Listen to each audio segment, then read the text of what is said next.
Bismillahirrahmanirrahim. Assalamualaikum warahmatullahi wabarakatuh. Yang saya hormati Ibu Dr. Insinyur Markonah ASAI, Associate the Society of Actuaries Indonesia, Magister Manajemen, selaku dosen pengajar Manajemen Pemasaran dan Bisnis Rintisan Sekolah Pasca Sarjana Program Studi Magister Manajemen Perbanas Institut Jakarta. Perkenalkan, saya Roni Dwi Arianto, NIM 212600000186, kelas 03A, hari Selasa. Di sini saya akan mencoba menjawab tugas yang telah Ibu berikan perihal perbedaan antara pasar bisnis dengan pasar konsumen.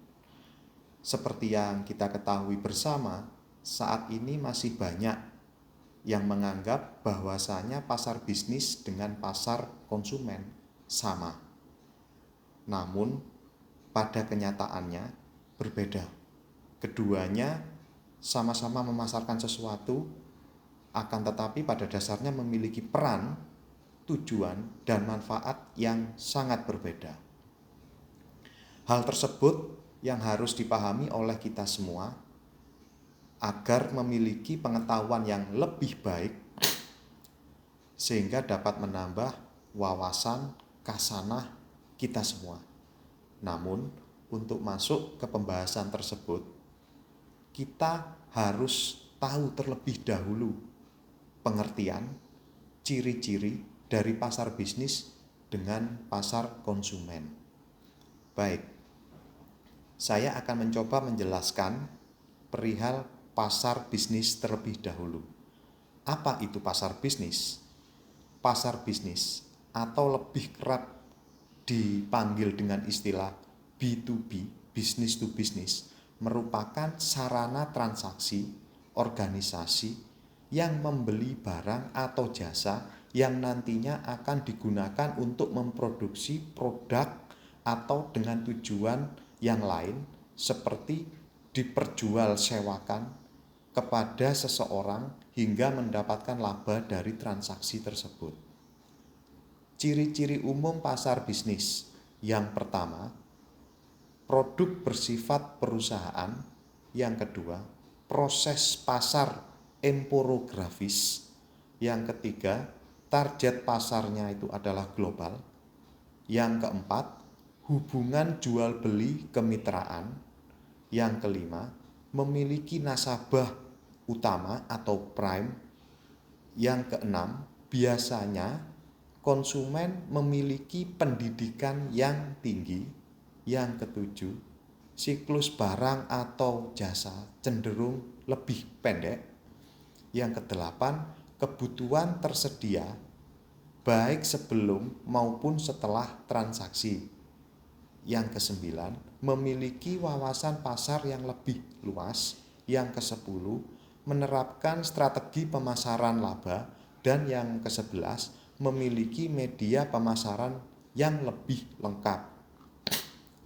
Adapun contoh transaksi pada pasar bisnis, yaitu seperti ada sebuah perusahaan, contoh ada sebuah perusahaan bernama PT X. Di perusahaan tersebut memproduksi kertas. Namun, untuk memproduksi barang tersebut tentu mempunyai bahan baku yaitu kayu. Tetapi karena tidak mempunyai bahan bakunya, mau tidak mau PT X harus membeli kayu dari PT Y yang dimana perusahaan tersebut memiliki bahan baku kayu, sehingga kedua perusahaan tersebut sudah melakukan transaksi. Dalam lingkup pasar bisnis, karena dalam hal transaksi tersebut mempertemukan keduanya, yaitu organisasi atau perusahaan, dan tidak menjual kepada konsumen akhir. Jadi seperti itu contoh sederhananya. Untuk yang kedua, saya akan mencoba menjelaskan apa itu pasar konsumen. pasar konsumen atau yang lebih kerap dipanggil B2C atau istilahnya B2C, business to customer, merupakan transaksi jual beli sekelompok konsumen yang memiliki barang atau jasa untuk mereka gunakan secara pribadi, yaitu artinya barang atau jasa yang sudah dibeli oleh konsumen tidak lagi untuk dijual kembali guna mendapatkan laba, sehingga bisa disimpulkan pelaku dari transaksi pasar konsumen ialah pembeli rumah tangga atau end user. Ciri-ciri umum pasar konsumen akan coba saya jelaskan. Yang pertama, produk dari pasar ini bersifat per individu. Yang kedua, proses pasarnya adalah proses pasar demografis. Yang ketiga, target pasar nasional. Yang keempat, hubungan jual beli transaksional. Yang kelima, tidak memiliki nasabah utama. Yang keenam, biasanya nasabah memiliki pendidikan yang relatif lebih rendah. Dan yang ketujuh, siklus barang atau jasa cenderung panjang. Yang kedelapan, kebutuhan barang atau jasa belum tentu tersedia. Yang kesembilan, memiliki wawasan pasar yang masih relatif rendah. Yang kesepuluh, menerapkan strategi pemasaran pangsa pasar.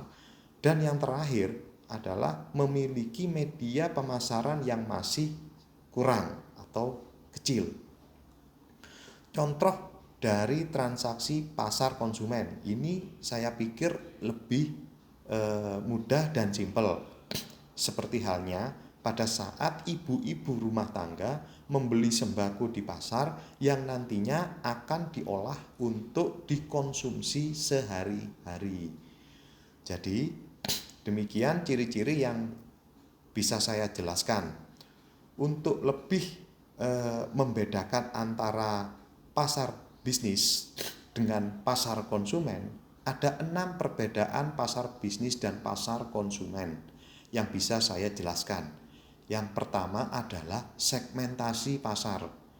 Pada dasarnya segmentasi kedua pasar tersebut hampir sama, karena memang keduanya sama-sama memberlangsungkan proses transaksi jual beli barang atau jasa. Walaupun begitu, tidak ada perbedaan dari kedua pasar tersebut. Perbedaan segmentasi kedua pasar tersebut terletak di tata cara transaksi. Untuk pasar konsumen, biasanya proses transaksi dilakukan secara terstruktur maupun tidak terstruktur. Pun tak masalah, akan tetapi untuk pasar bisnis, proses transaksinya harus dilakukan secara terstruktur. Hal tersebut yang mendasari perbedaan antara kedua pasar bisnis dengan pasar konsumen. Jadi pasar bisnis itu lebih terstruktur. Kalau pasar konsumen bisa terstruktur, bisa tidak. Yang kedua, jumlah daya beli barang atau jasa. Jumlah daya beli barang atau jasa antara pasar bisnis dengan pasar konsumen sangatlah berbeda. Biasanya pasar bisnis menangani pembeli yang berjumlah lebih sedikit dibandingkan dengan pasar konsumen.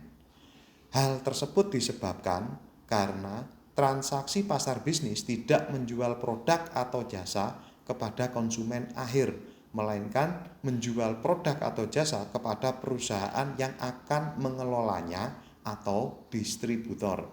Yang ketiga adalah perbedaannya pembelinya atau konsumennya. Selain perbedaan pasar bisnis dan pasar konsumen terletak di pembelinya, biasanya pasar bisnis membeli barang atau jasa langsung ke produsennya, bukan melalui perantara. Sebaliknya, pasar konsumen membeli barang atau jasa tidak langsung ke produsennya, melainkan membeli dari perantara atau distributor. Yang keempat, perbedaannya adalah dari sisi kebutuhannya. Pada dasarnya, pasar bisnis melakukan transaksi dikarenakan pabrik yang memproduksi suatu barang dapat memberikan solusi terhadap masalah seperti keperluan bahan baku yang dibutuhkan oleh perusahaan mereka atau perusahaan pengelolanya. Namun berbeda dengan pasar konsumen yang hanya membeli barang atau jasa yang mungkin belum tentu dibutuhkan. Biasanya konsumen membeli suatu barang atau jasa disebabkan oleh aspek emosional yang mungkin dikarenakan lagi ngetren atau hit, atau hal lain yang bersifat menjaga harga diri seseorang. Yang kelima, perbedaannya adalah metode transaksi. Perbedaan di metode transaksinya, pasar bisnis dan pasar konsumen tentu memiliki metode transaksi yang sangat berbeda. Di pasar bisnis memiliki banyak metode dan indikator yang beragam, serta membutuhkan pihak lain dalam transaksi tersebut.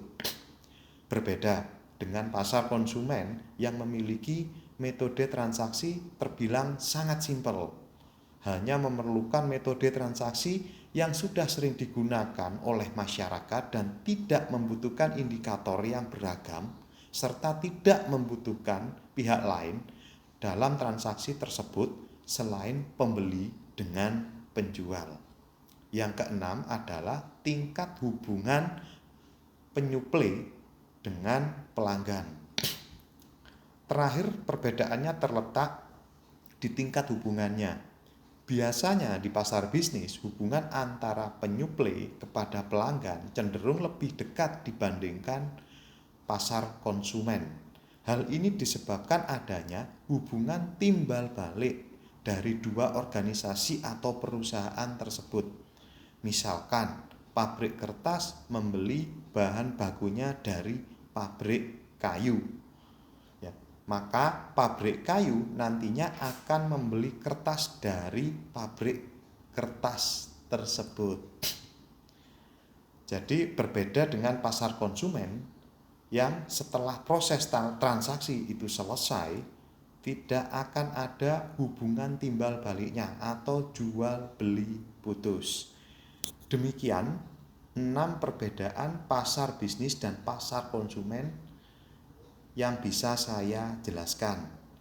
Diharapkan jawaban dari tugas ini dapat sedikit dan mudah menjelaskan perbedaan antara pasar bisnis dan pasar konsumen.